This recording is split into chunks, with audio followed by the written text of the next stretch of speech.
كل يوم نفس المشهد، واقف تستنى ميكروباص يجي مليان، والتاني مليان، والتالت يقف يقول لك أجرة زادت يا باشا. طيب وأنا أروح إزاي؟ أشتغل إزاي؟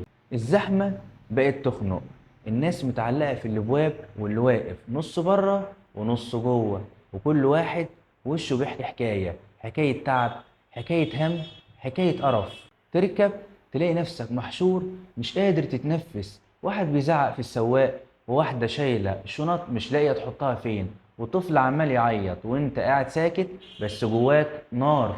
الطريق اللي المفروض ياخد نص ساعة ياخد ساعتين، تروح شغلك تعبان، ترجع بيتك مكسور وتقول هو انا عايش ولا انا مجرد ماكينة بتتنقل من مكان لمكان. المواصلات بقت رحلة عذاب يومية، مش مجرد وسيلة توصلنا، دي بقت أكبر مصدر ضغط في حياتنا.